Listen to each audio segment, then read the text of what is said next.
Hi, everyone. Thanks for joining us. I'm Tina Bowden, Doctor of Metaphysical Science, and I am just delighted today to be joined by Sara Kammerzell. Sara is a highly accomplished clinical counselor who started her practice 25 years ago in Vancouver. And with all the shifting and rearrangements of our lives, that many of us have been experiencing these last few years. She's now settled in Nelson, British Columbia, and has been there for about a year and a half now. I'm really excited to speak with Sara as her approach to counseling.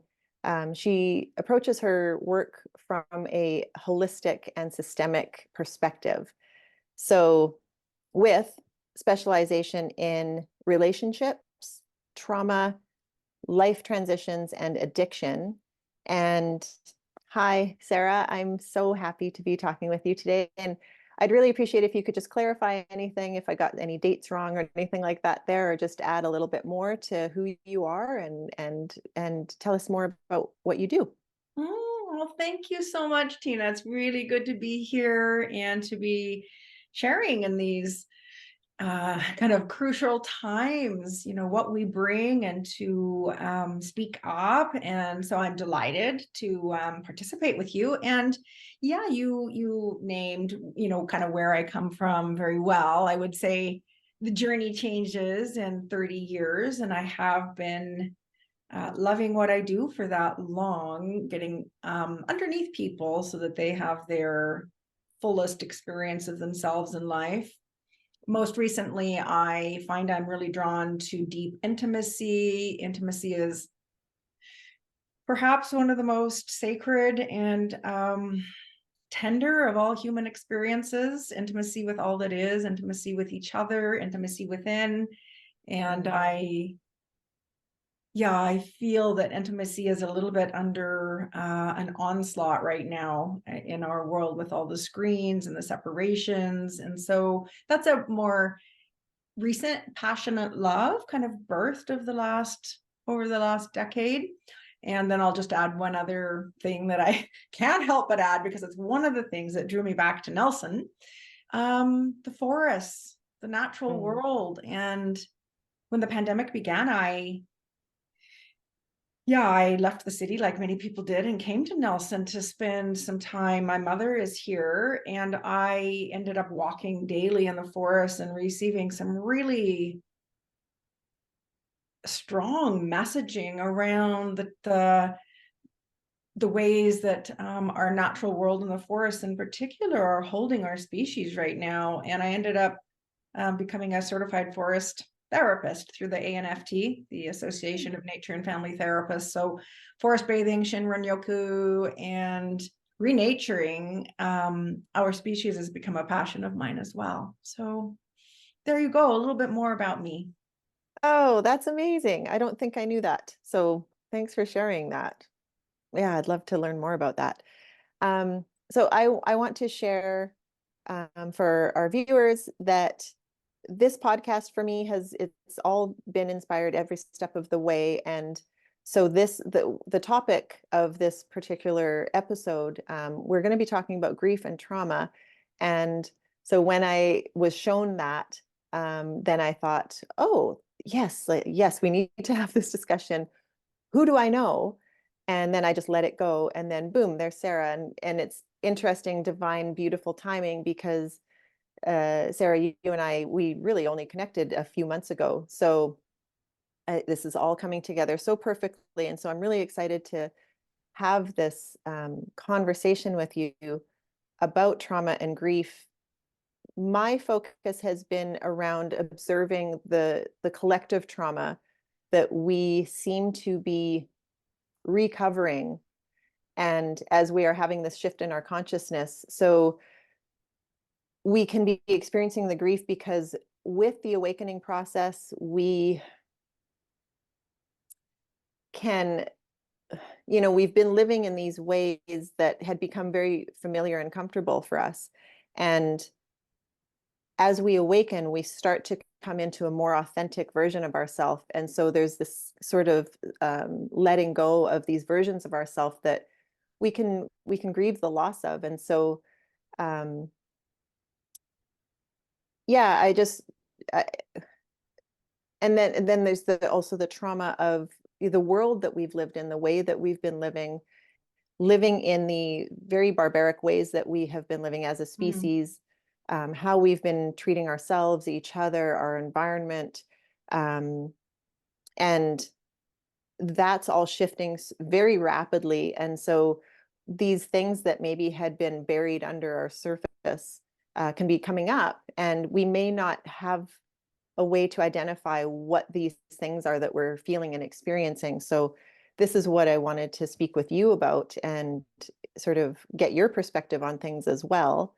Um, and yeah, you had mentioned the denaturing. So yeah, if we let's just start there. Yeah.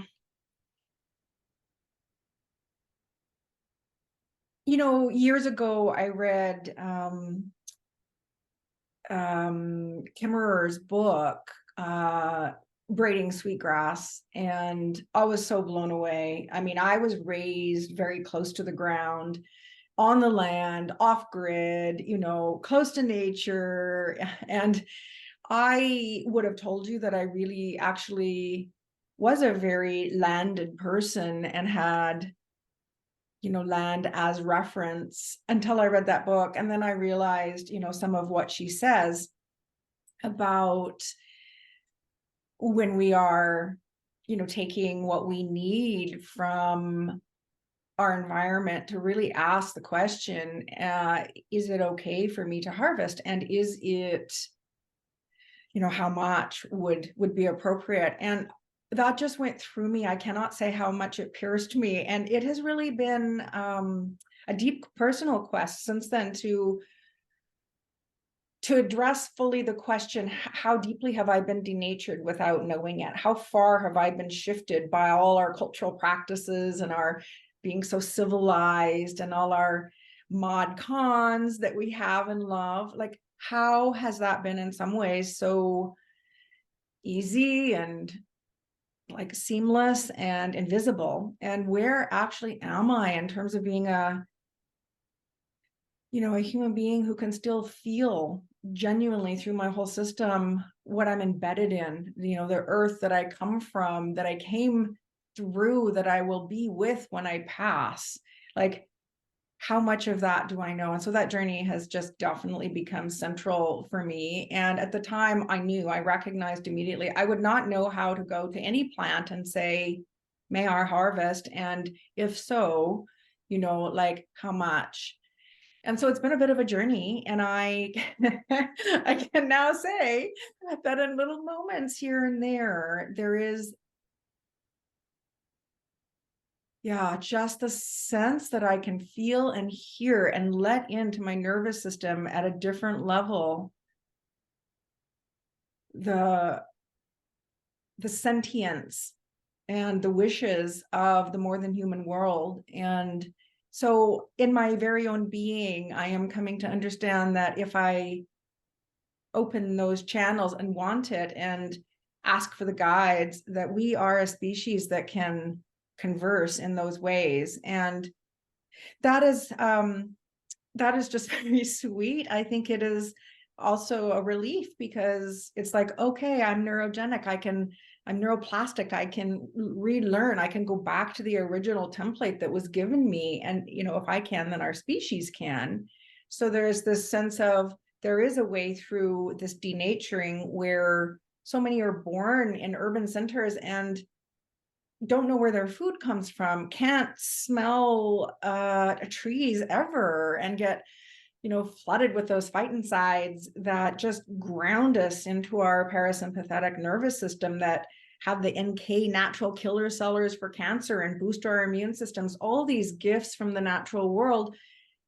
Their nervous system never learns that exchange, and they are not embedded, they're not landed, they're not grounded, the urban dwellers. And so I can say that when I started my outdoor therapy, my walk and talk therapy in Vancouver, people were so excited about doing their work in the outdoors. And I do believe we are a species, there's a word for it, a term for it, biophilia, where we absolutely do, in our very deep core, maybe it's in our DNA, love this planet. We absolutely love being here now. And this isn't the whole picture. We know there's a great big beautiful cosmos out there, but we are creatures now that are embedded in this earth, and the weave has, and our place in it has kind of slipped from our notice with technology, with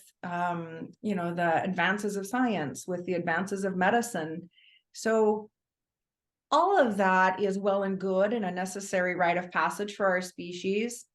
And let's not lose our innate physiological capacities to be intimate with the mother, Mm.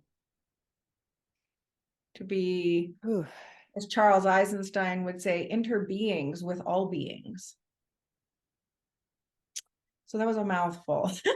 that was wonderful. I just so many things for me and my awareness and my experience that I hadn't even considered. So when you're talking about urban dwelling, because I also spent many, many years in a big city. And, I was, when I started to have my awakening, I was just so drawn to anywhere that had nature. Mm, mm, And prior to that, I really enjoyed the hustle bustle. Like I became quite attuned to that lifestyle. And I remember leaving that and coming out to the country to where my mom lived, where it was rural farm properties and really enjoying it, but also having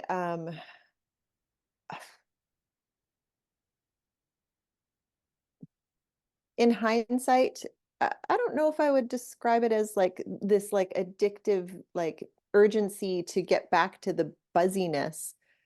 Um, but I did notice that a part of me would, and I don't think this is unusual because now I live in the rural, and sometimes you can have tourism or whatever, and we can sometimes not realize that we're actually criticizing something that is just so different. So the lifestyle of living in a rural area versus the urban, and we can sort of judge that, criticize that as being bumpkin, in a mm, negative way.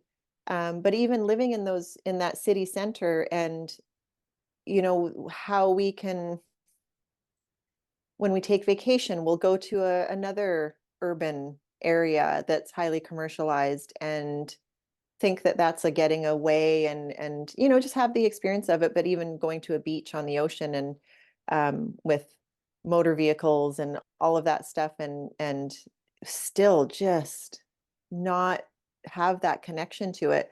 So when I was living in Vancouver, I was a 5-minute walk down to the river, and I bought a guitar and I took my yoga mm. mat and I just started going and spending an entire day there.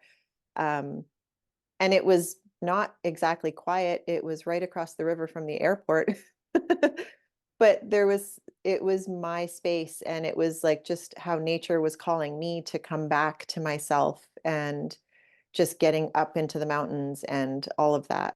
And then eventually I was led out here into the Kootenays, where it's just such a different way of life. And so that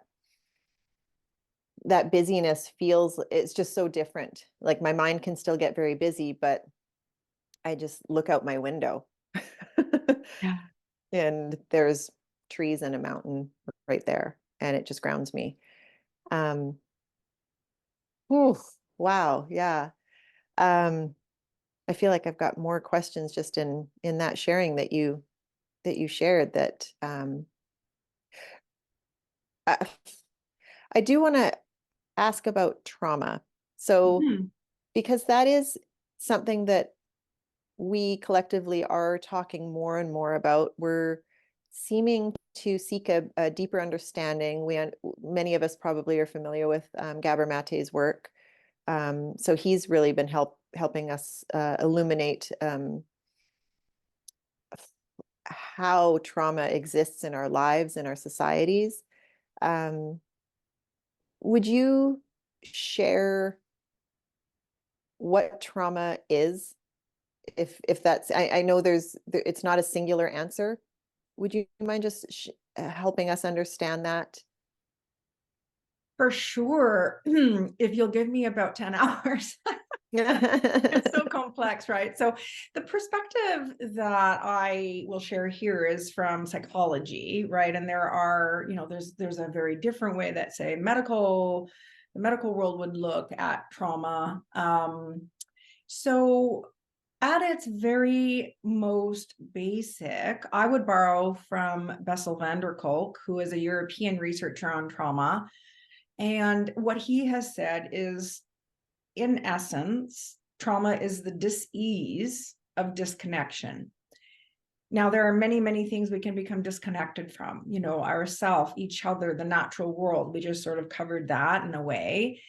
And we can, like, that can happen in many different ways through what we would call, I did not bring up these terms, by the way, and I don't particularly like them, but like simple trauma, which would be a one-off, like a fire or a flood, or something like a natural disaster, or complex trauma, which happens more through the formative years and shifts our organisms' kind of well-being from where we're born in parasympathetic, which is rest, digest, relate, to sympathetic, which is the activated nervous system of fear, hypervigilance. Am I going to make it? And so many different things are occurring, in a complex human life, if they cumulatively exceed that person's capacity to remain connected to self, to all that is, to others, then we're going to see that person becoming increasingly disenfranchised, disorganized, or traumatized. So that it's become a household word, which is a good thing, because then I think we can take it more to heart and honor ourselves more when we're in those states, know how to recognize it. And it's also simultaneously been trivialized in that it's traumatic when my hairdresser doesn't, show up and give me my Christmas due, that I've been Right. looking forward to. Like, everything becomes traumatic, in Right. in modern language. But yeah, the way that we human beings move most well is through that connection. And we can actually, we're a durable species. I mean, we have immense fragility, but we also have immense durability and resilience. And if we're held, if we're met, if we're seen, if we're witnessed, if we're taken in, and there is warm regard for our experience, it will be rare that trauma persists. So it's the disconnection, it's the not being held that is such a major factor in trauma recovery. And we are neuroplastic, and there are very powerful methods of recovering our nervous system from a traumatic experience.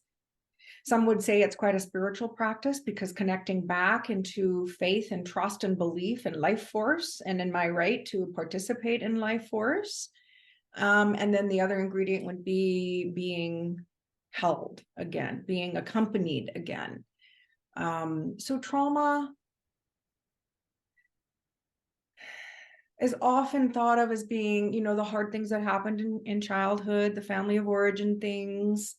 But there are some new understandings that I'm coming through the last couple of years of human evolution.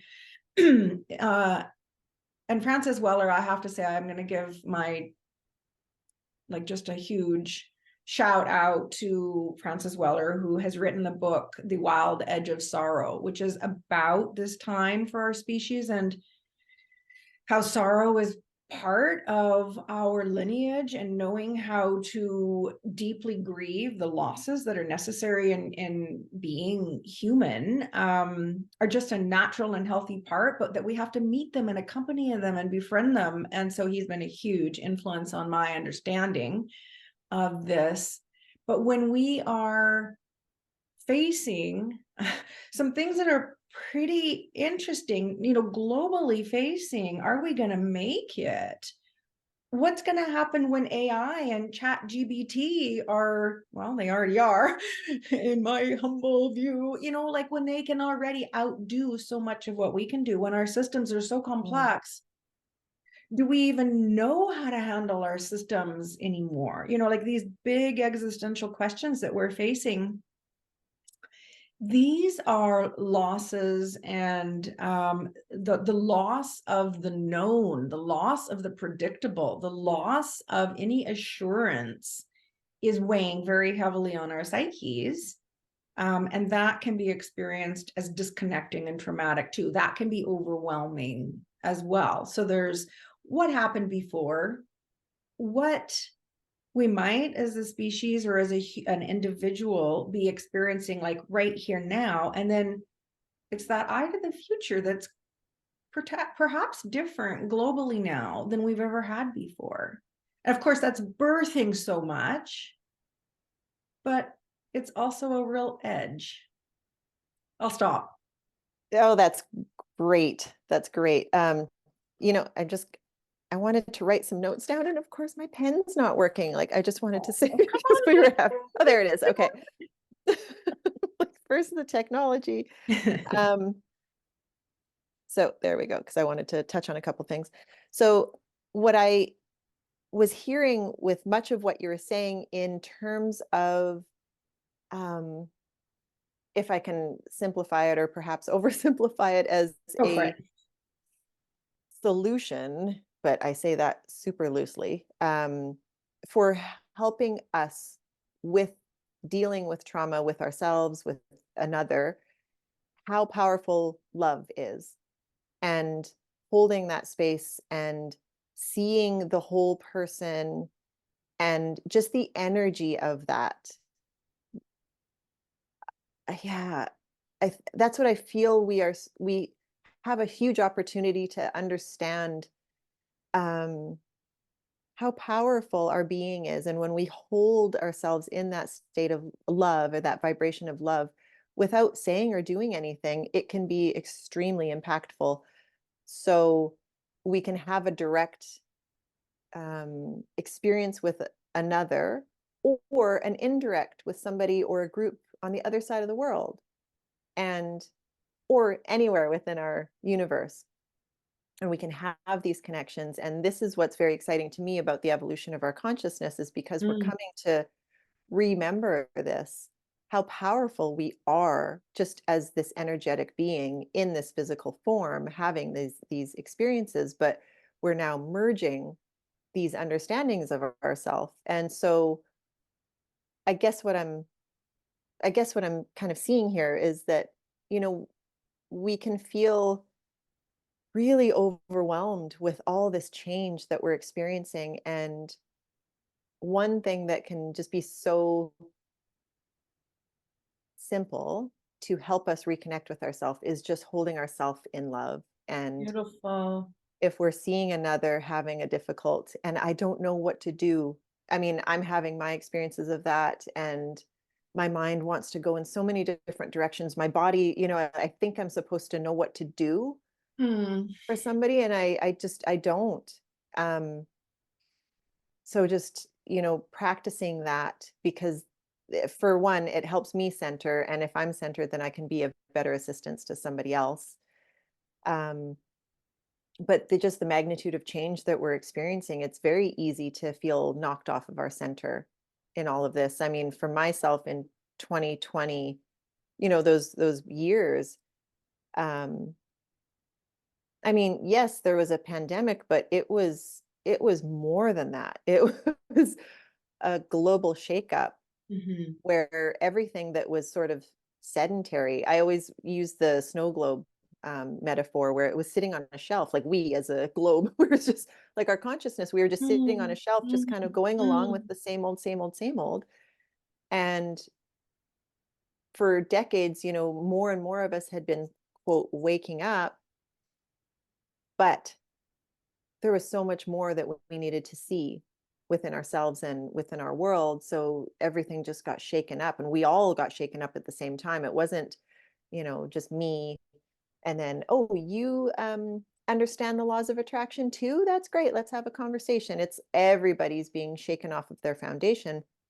And then that snow in the snow globe gets settled, it gets thrown around, and then now we're finding a new way to be, and a new way to create a new world. mhm,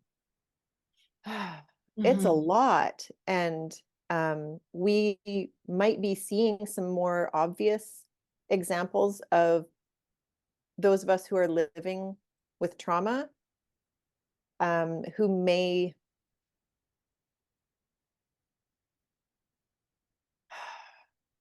what can I say with this?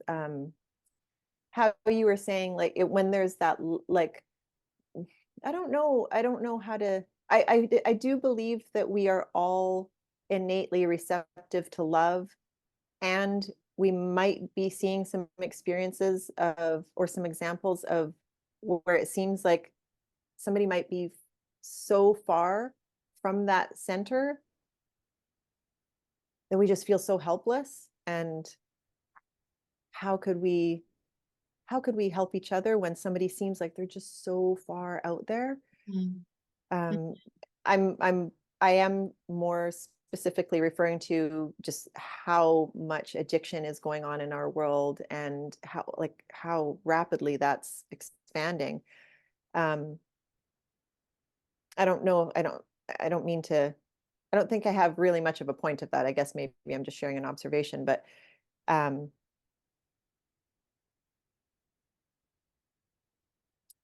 yeah. um so there's that side of things, but there's also the other side where we are expanding in love. And one of the things that I always feel called to share is because I know a lot of us can feel really terrified with the things that we're seeing, but to me, we're seeing it because we're embodying more light. And so that's a positive. And so we just, if we just keep focusing on that love, that center, and whatever focusing on the light might mean to somebody, just keep that as our priority. And then just, I work with an affirmation where I trust in the process, because I trust in what I can't see. um mm, Everything is that snow globe, it's a blizzard mhm, sometimes, and I just can't see too far ahead of me. But I can hold this, I can hold myself. um and you mentioned AI as well, and that's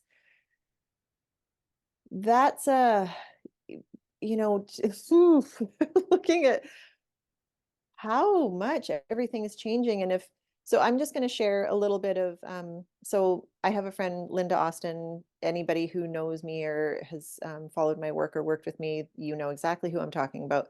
But Linda is an intuitive channel, and she has channeled source energy, who, like, a collective who refer to themselves as essence, and for many decades. And for decades, essence had been talking about this new energy that we are coming into, and that it's completely new. So that I just remember always getting, there was a specific energy around every time that they would say it's new, it's new. mm, And I was shown um, um, a metaphor for the energies of 2020.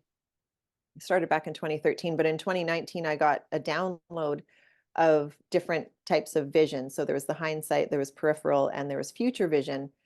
And so the peripheral was basically that our blinders are coming down, and we're going to see more of what's going on around us. The hindsight had more to do with, like, understanding who we are. It was more personal. And the future was blank. And so when I asked my guides, I can't see anything. Why? And they said, because you have to have a greater understanding of your hindsight and your peripheral. You have to have an understanding of who you are and what's going on. before you create this future. And so every time, so it's completely blank canvas, and our minds can go back and try, because this is how we've been living, is we go back into our past and we take an Mhm. idea, right? And we plant it here because we just play like slinky with our past and our future, and we just keep repeating it. But that cycle is ending, or it's ended, and here we are sort of feeling, we can feel like we're in a free for all, but we're actually grounding new roots, which is very exciting. So AI is one of those things that is rather interesting, because where I'm at right now in my experience of all this is, anytime I'm coming up against something that feels so daunting, I just am reminding myself, okay, there's a negative version of this and there's a positive version of this. So how could AI be positive? And of course, it has to do with our level of consciousness and how we create it, how we program it, how we wish to use it. Ah, this is loaded, because then, there is like this positive and negative Earth version of Earth, where there, in some other parallel timeline, there is likely going to be a more negative version of that. And again, using our consciousness, we can focus on how could this be beneficial for humanity.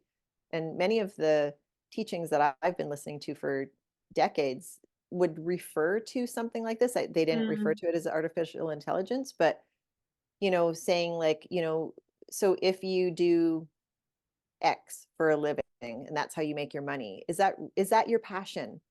Mhm. You want to do that? And probably not, if we're being honest. There's probably something we would prefer to do with our life rather than whatever it might be.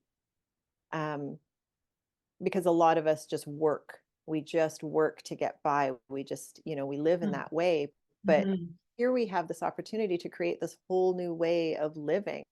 So perhaps these technologies, if we choose, can be beneficial in that way, to do the things, perform the tasks in our societies that would free us up so that we can actually focus on the things that we would prefer. And am seeing with our politics and all these things that we're sort of still having this tug of war between this old idea of this old Mm. world, Mhm. and we're trying to make sense of these new ideas, but we're still coming at it from a place of control and fear, um, and within that, a lot of us are choosing to just break off and just create new. I've been having amazing conversations with people that are creating new systems on things, and Mhm.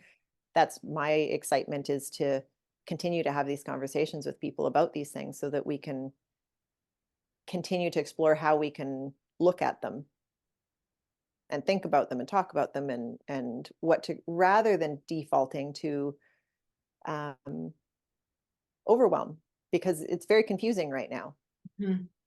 or it can be. Yeah. Yeah. Yeah, I'm really struck by so much, and what you were sharing there. And, of course, the word fear pops out because we've all been going through times of such amplification, if you will, of fear, and fear being such a lens. And I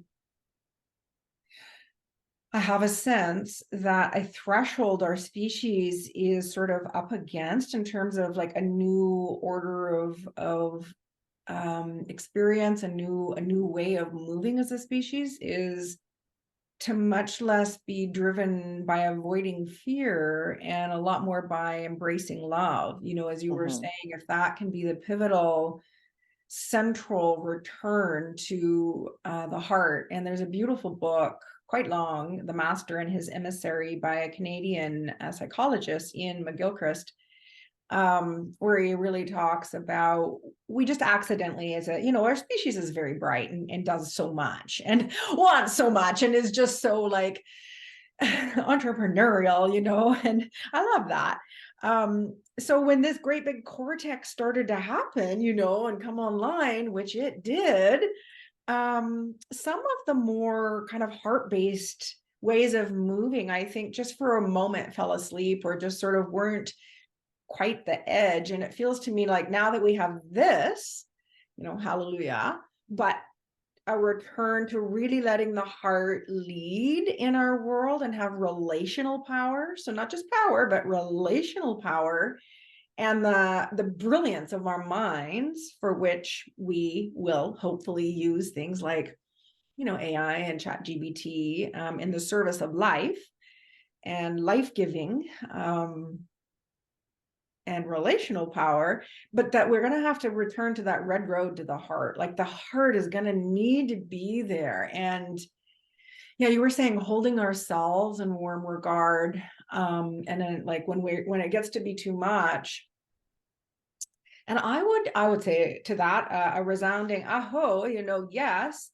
And just a personal experience. And then I've heard it from many others too, that we can be held, going back to our earlier conversation, in nature.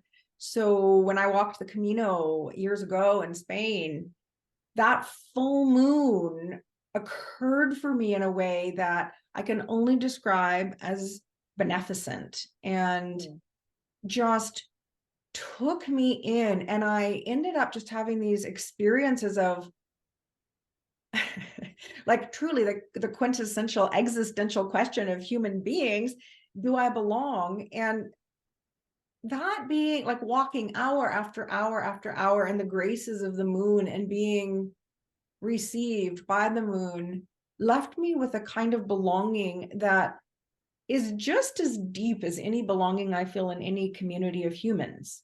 And the forests, and the water, like we belong with all of it, and all of it can reflect us, all of it can hold us, all of it is, in my experience, actually regarding us. I mean, that's one of the things that was like shocking in my forest therapy journey, is like when they started saying, well, we're not just looking out and seeing the tree is also witnessing and holding and engaged with us. I was like, oh my God, really? Yeah. I'm delighted, but also like, oh, how centered I've been in my own view looking out. But like, we're beheld too, and part of beheld is held. So just to like, my little messaging always about allow the holding from all quarters. I think Bjork has that song.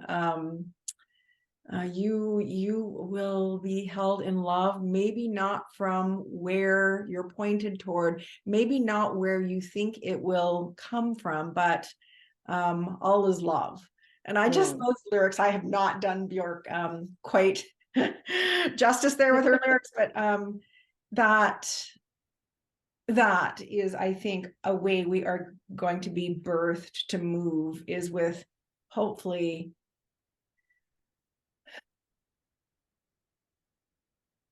just being imbued with, I mean, David Suzuki said, after all his many decades of scientific inquiry and quirks and everything else that the man ever did, he said, love is the unifying force.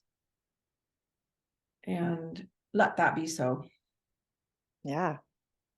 Beautiful. So simply powerful. Wow, I just want to take a moment to say hello to the trees that I'm looking at through the window, because I love what you're sharing. My personal experience many years ago, I don't recall where I was, but I do recall having that awareness where I looked at the trees and I said hello, and I felt them light up, and they were like, "Oh, she sees us." And then they were like, hello, we see you. And then I was like, whoa, this is new for me. So now when I'm driving, and here we have in the Kootenays, our highways are lined with trees. It's just or highways or roads. And just saying hello to them. And I invite people, my clients, I would go out for a hike and say hello to the trees, and now I'm having more and more conversations with people who are just, I have a friend who she has to go out into the trees every day, every day. Mm-hmm. Mm-hmm. And instantly she's just better. And it has to do with the energies of the EMFs and all that in her surroundings. And her body is just saying, all her pain and all the things are just gone as soon as she gets into those trees.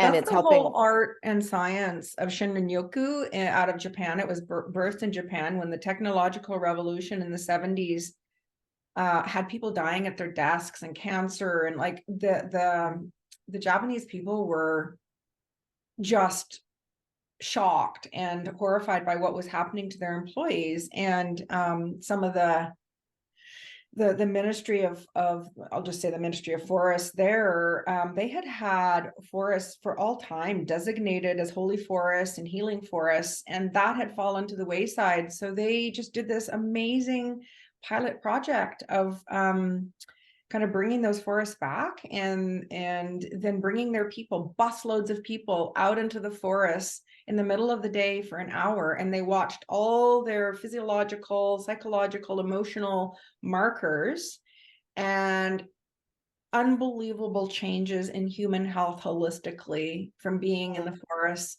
And it turns out it doesn't have to be an hour a day. It can be like 30 minutes, 3 times a week. Exposure to green nature revivifies us, has like just a sense of place and connection again, and wholeness and hope. And I mean, we're we're not meant to not have that medicine. It's pure medicine for our species. So yeah, Yeah.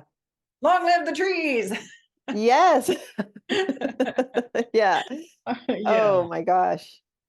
Oh, yes. Very, really very exciting times. Hmm. And a lot of things. We're And a lot experiencing of a lot of things. I'm choosing to hold that light of like, woo, we're moving forward, and it's very exciting. Um, so I'm just thinking about that with any grief that we can be feeling, because that we can be experiencing a lot of aspects of our life falling away or rearranging. And now from the metaphysical perspective, it's has to do with our vibration. So as we awaken, as we evolve, our vibration changes. Mm. So our external reality adjusts to that, to then Mhm. reflect what we are now vibrating. Now, whether we vibrate on a higher level or lower level, it's still going to work the same way. But I'm talking about those of us who are consciously aiming to evolve in a positive way, loving way. So the things that are no longer in alignment with who we're becoming. And this is probably something that we might be having our most struggle with, from my perspective at this time, in my conversations and my observations, is because we can in fear, we can try to hold ourselves at a lower vibration, even though there's this butterfly that's emerging, but we're trying to hold ourselves in that cocoon because it's familiar. I don't want to upset anyone or anything. I don't Mm. want, change. We as a species don't seem to do very well with change, even though we can understand that change is the only constant within the universe. That's what creation is it's a constant state of change. And it's our mind, our focus of our consciousness, that can hold something as being same and linear, but it's not. So when we're starting to become multidimensional in our awareness, and so of course everything is going to start changing. So I guess I just wanted to maybe touch on that, because of this grief that some of us could be experiencing and having a really hard time. And like, we can experience loss of a loved one through the death Mm. process, um, and have that experience of grief,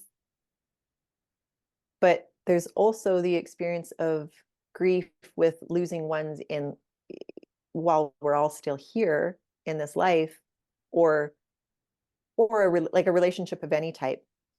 But having that fear of letting it go. Mm. And this can, of course, that can happen with somebody who has passed as well. But I guess what I'm more wanting to maybe touch on is just that experience of how we can try to hang on or remain attached to something that clearly is energetically becoming more distant. Yeah, so beautifully said. And it's I think a very potent and powerful experience, but it's subtle. It's not easy to see. It's not easy to know, like the goalposts are being moved and we're a species in a liminal space. We're not sure what's happening. And, that kind of, you were saying change. Yeah. And it's, like in some ways it's more like chaos, and trusting, not only is change going to continue to constantly occur, but sometimes it's going to be like chaos initially. And no, we're not, because we have been sort of head dominant for a while, which means our dance with life, with earth life, has been a lot about control and a lot about making it work for us and being comfortable. And now it's not comfortable. The unknown is not comfortable. Surrendering to a much greater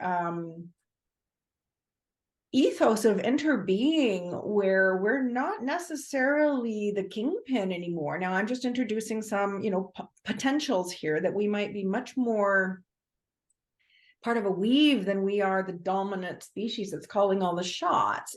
Some of these are displacing, like, just even our basic sense of place and who am I and how do I move and what can I expect.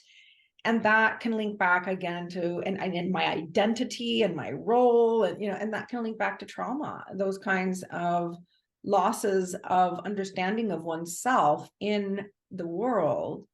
And so, yeah, it's happening. I mean, I can see it in my friends. I can see it in myself. I can see it in my private practice. And it's not always understood in that, like, larger what's happening to the species as we go, into an increasing level of dimensionality. It's not always understood in that way. It's just sort of like, I personally am losing everything that ever mattered to me. And it's horrifying, So I think kindness, bringing heart energy to that. The heart has all these gorgeous C words like courage and creativity and collaboration. And the heart is where we can be, like, another word, but not a C word, but like discerning from. The heart knows this terrain and knows how to do this. We're not as good at doing it from up here, from our big cortex that wants to figure it out and date stamp it and like control it. That's when we feel safer, but we're not actually right now. Chaos is not particularly safe, and that's okay. And once we embrace, I'm not actually, I can, in my circles of influence, I can absolutely do the pieces that are mine and claim them and be powerful with them. And then there are going to be pieces of this in a next ring that I have some influence over, but I actually am not in control of. And then there's the third ring.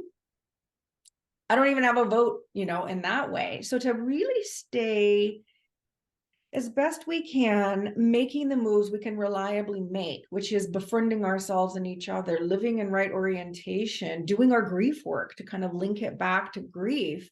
And that would, again, not be one of those things that our species has been particularly including in what matters. So I think at other times our species is known that grief matters, grieving together matters, communal grief, rituals, practices is what actually frees the heart into the fullness of the heart. And when we are frightened or we're,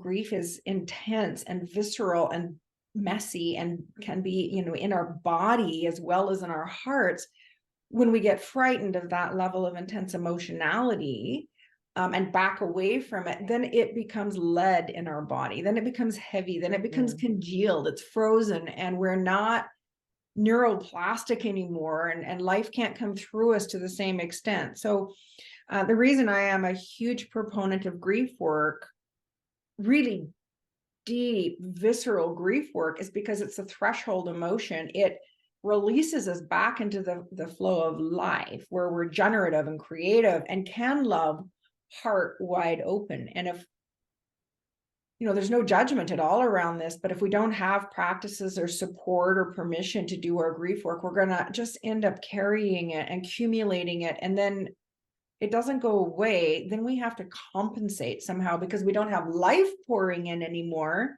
We're not as wide open to life. Our channels are kind of like heavy with some kind of sense of burden. Then we're going to compensate to try to get the juice again. We're going to try to, you know, because our species needs to feel wildly alive to be well. And so, like, where am I going to go to feel alive if life itself is not fueling me? And that's what grief does, is it sort of ungrieved grief, unbefriended grief flattens us. But embraced grief, befriended grief, allowed grief, shared grief frees us back into full life. And so I think we need to do that. I would be supporting and inviting us to do that on our own, and then in tribe, and then, you know, even as a collective, to have an understanding that we're releasing and we're surrendering and we are preparing for a larger embrace. And to honor that as one of the primary things we're doing as a species right now. Yeah, is that Well said. preparation for that larger embrace. And I don't know, it's not for me to say, but it's for me to say in my own life, but I don't know if we can get there without doing some of our grief work. I agree. Yeah. And not to get stuck in the grief work, you know, like, we're not going to like go back there and be like, I'm not talking about a pity party. I'm not, you know, I'm talking about dancing, wailing, hugging. I'm talking about actually engaging the grief, drumming, you know, like moving it and allowing it, letting it run down our face, being messy, you know, if we need to, being quiet if we need to, so that because the body knows how to grieve and the heart knows how to take all of that and like compost, all that stuff goes in and it sits there for a while. And then there's earth, and that we can plant into. And that's the kind of grief work I do. And support. Ugh. Sorry to bring compost into our conversation, but I happen to think compost is amazing. No, no, I mean, so wow. So, okay. Movement, the importance of that, because energy moves, it's not fixed, it's not static. So whatever we can do, you know, I love how you're sharing this, because what I'm seeing is, because maybe our old way to be with our pain is we hold it, and then this is where we can form addictive patterns to suppress it. Exactly. And so here we are having more conversations about grief, about trauma, about addiction, about recovery, about movement. And so that life force energy, it does move. I see this is like the infinity symbol, right? So it's life force energy to me. This is what it looks like. And so breathing, breath work, but just breathing on your own intentionally, with the intention of allowing energy to move, can be such a simple way to help ourselves move that energy, or dance or laugh or whatever. But we, you know, my friend Linda, a couple of years ago, I called her, and because in these last few years, I've been moving through the deep, like dark areas of our subconscious. And so some days and for some periods of time, I was in really really profoundly deep grief and realizing this unresolved trauma that I was still holding. Some of it that I started to be able to put a finger on, some of it I couldn't identify. I was having these periods of deep depression, which I was like, is this because of menopause? It was just a lot happening all at once. And because I was going through menopause at that time, and Mhm. and anxiety. And so I was having a conversation with my friend Linda, and she said, Tina, remember your move? Because I said, I'm really going through this stuff. And she said, remember, you're going through it. And she emphasized that the word through. And Mhm. instantly I could see this tunnel, and Mhm. and I could see that I was actually moving through it. But when you're in the darkness of that tunnel, it can seem like you're stuck, but we're still moving through it. Mhm. And if we bring into our awareness that willingness for that process to, sometimes it's just that surrender of just letting go Yep. and just like, just carry me through. I can't walk today, you know, um, symbolically or literally. um, but yeah. And then when you're talking about the head and the heart is our focus, because we are coming back into our remembrance that we are one, and that it is all love. And there is, I say that our mind is like, our mind is so powerful, but the way we've been using our mind is how we think we know. Mhm. And when we're in the heart, we know that we're safe in the not knowing. I love Like, that. there's such a deep wisdom. Well, I I can't even say deep wisdom. It's true wisdom. Our heart has our back. If we can follow our heart, um Mhm. and because that our perception of separation, which has been part of the experience of ourselves as a species, as humanity, we've been having an experience of separation, but it's never been true. And here we are coming back to realizing it's not true, and it never was true. And so we can move through that tunnel of the grief and the trauma and the confusion as we start to wake back up and realize, oh, it's all one, and it's all love. And I was always safe. And I was just Mhm. having an experience that I Mhm. wasn't. And I don't mean to undermine or be dismissive or anything of anybody's experience, because we know how powerful the mind is. And but as we consciously awaken, all these pieces of ourselves that were never really separate are feeling like we're coming back together. And there's excitement in that, but there's also, we're still navigating that whole process in our own ways. And I think with the frame that you're indicating there, the dream we all fell into, or perhaps it's a bit more like a nightmare of separation, which for me is deep intimacy, deeply being embedded in all that is. When we fell from that, or believed we did, that's a huge, huge loss, like just straight out of the gate, that we're always trying to compensate for. And I think control and fear are the kind of byproducts of that. But when you have that frame that you're naming, that we've always been one, and we're in unity, and we're love, we are love, all is love. That anyway, I'll speak personally, has given me the courage and the to go ahead and do the ego dissolution, to go ahead and Mm. let the shamanistic journey of, fragmentation happen, understanding that a necessary now to leap to another lens, the lens of psychology, where Piaget said, the organism has to re-equilibrate every couple of years. We'll go through a passage where it gets to a level of complexity, and then the existing level doesn't work anymore. And it's like, and then we're up into another level. It is not pleasant. The butterfly does this journey too, and our species, I think, is in an equilibration process. And then it's like, That's okay with me because I know I have a felt sense, I can experience, and then I have a theoretical understanding too. And so the liminal spaces are much less frightening for me now.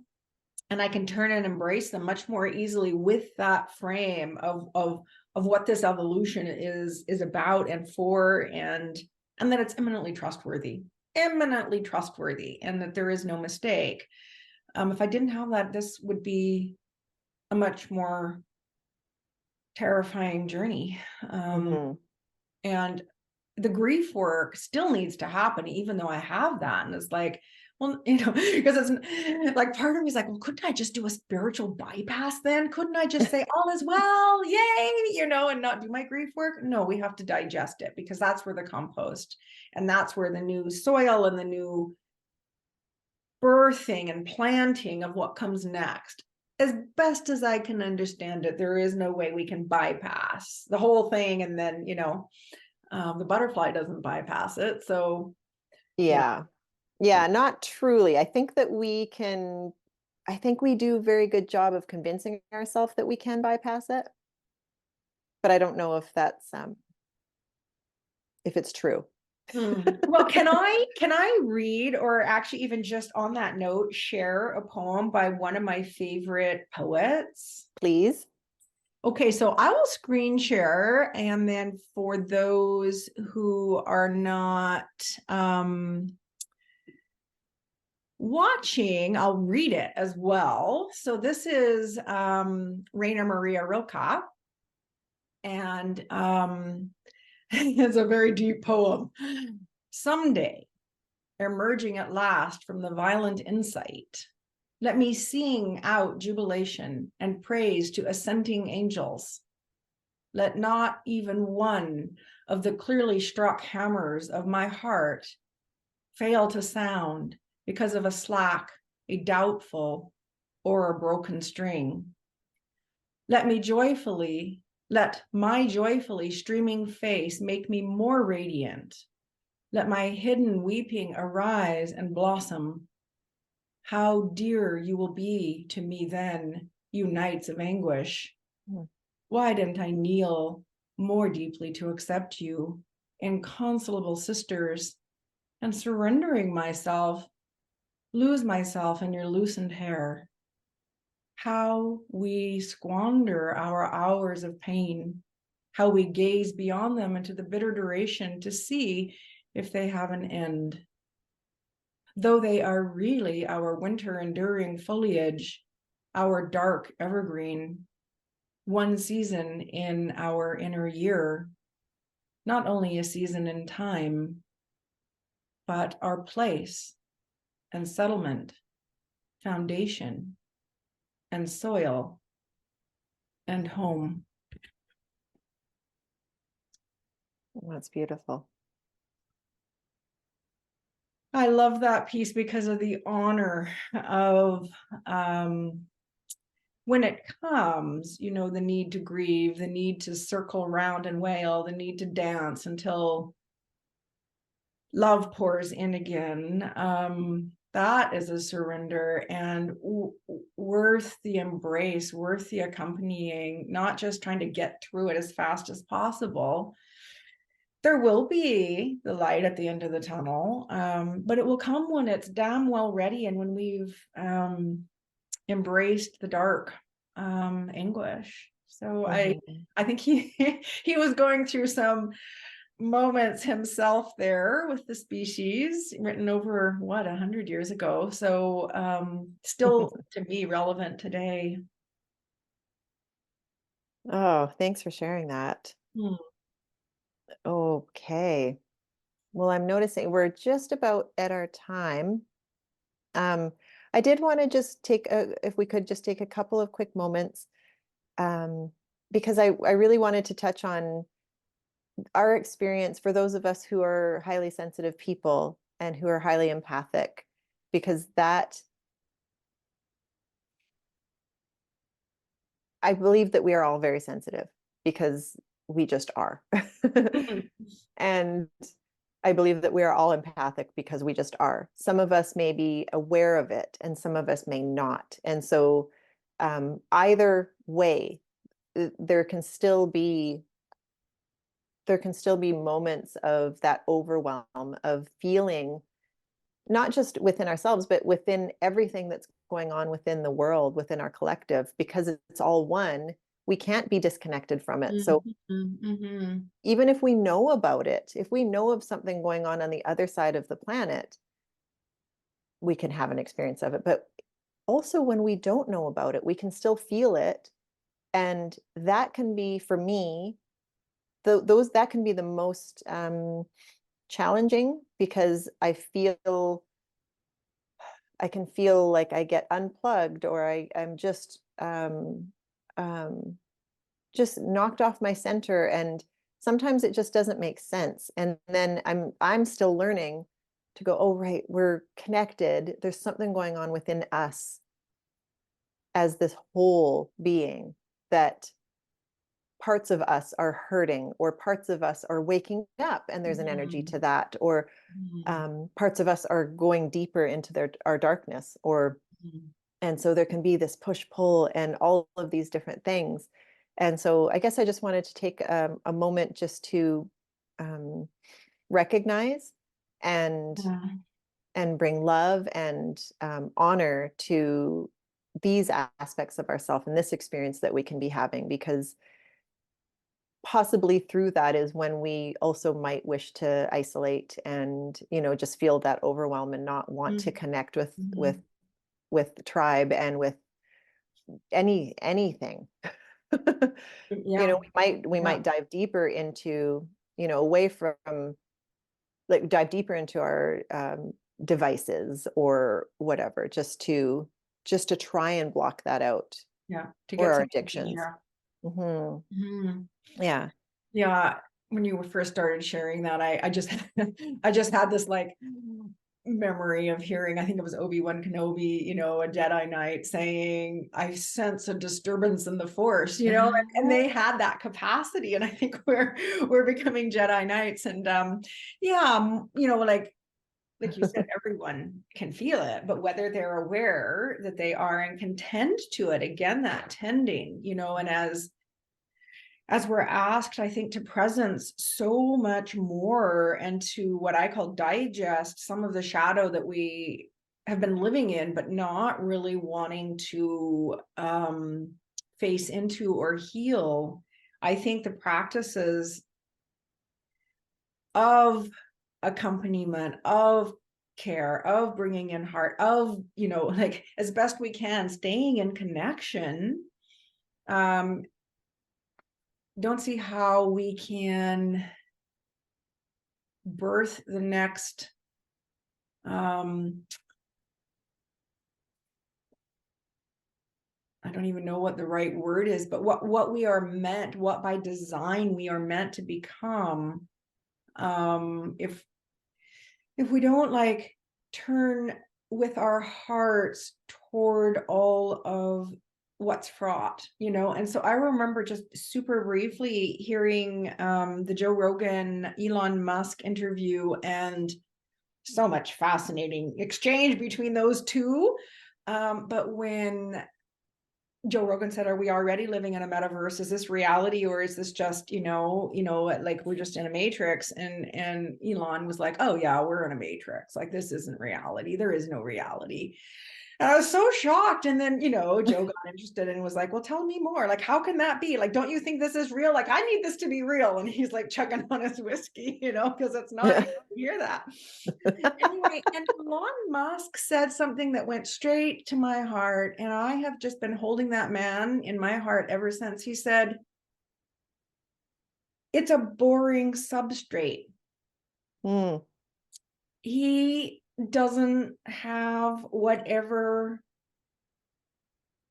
perceptibility, felt sense of the brilliance and the radiance and the life affirming nature of reality. And he talks in that interview about his childhood too, but the culminating sentence was, this is a boring substrate. Of course we have to amend it with screens and metaverses, and my heart was just like, oh my God, no, it's like exquisite and beyond undoing. And the garden is like everything that a human being could ever ask for. And so my personal orientation toward if on the other side of the world or another human being I hear of, great dis-ease, great hurt, loss of heart capacity, I just literally beam them, just using myself as that hollow reed, just like, and dance. Sometimes I'll dance for them. Just bring that light in and just like, because it's there. It just needs to be woken up. Mm-hmm. Yeah. Yeah, So that's my kind of understanding and response is like,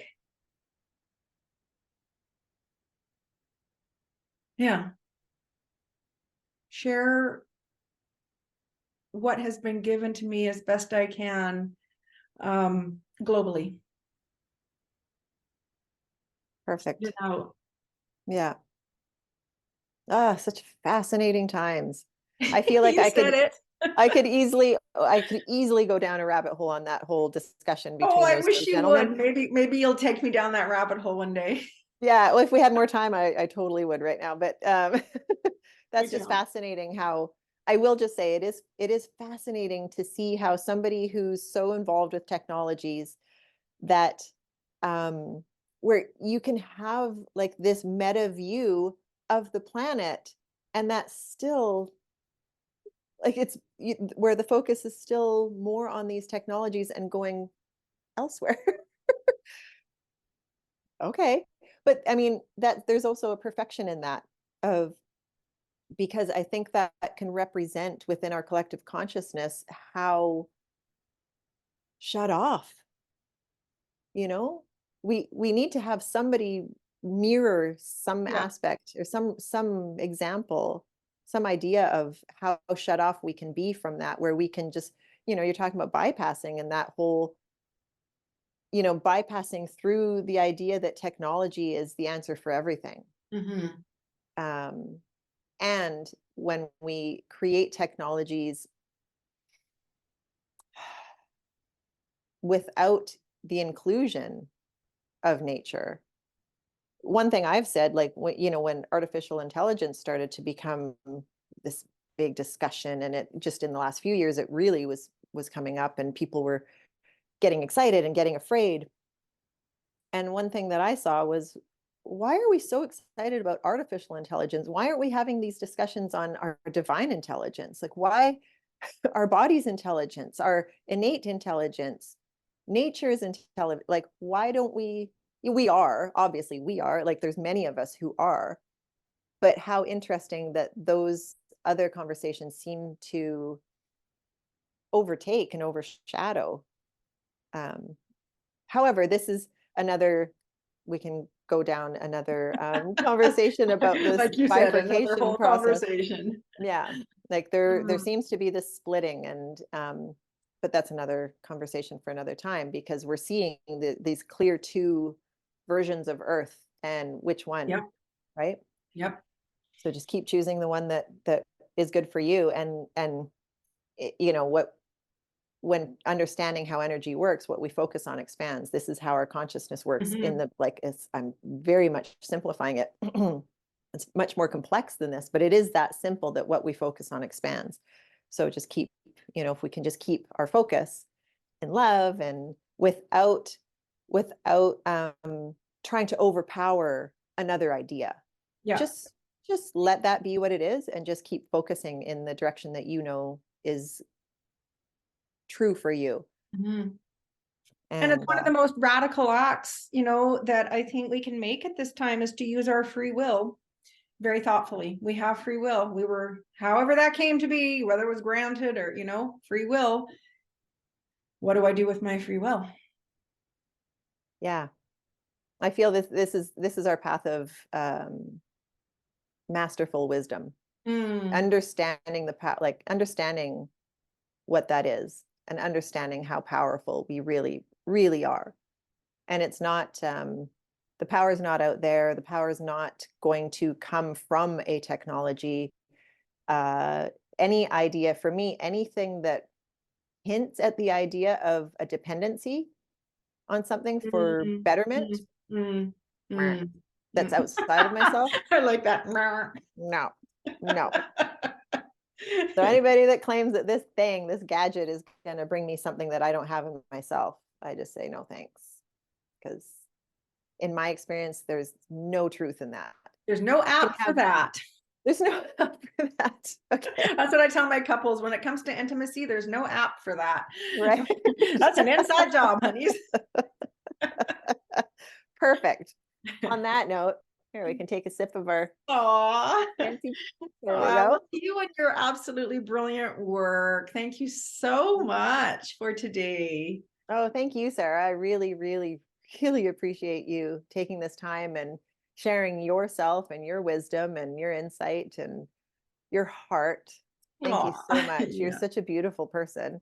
Mm. I'm grateful that we've connected. So Yeah, me too. yeah, Yes. Thank thank you. you. Okay, so and thank you to everybody who's joined us, watching or listening, and we will see you again in the next episode. And until then, know how powerful you are, know how Mm. strong you are, and trust in the simplicity of life. It's everything is held in that. Okay. So much love. We'll talk to you soon.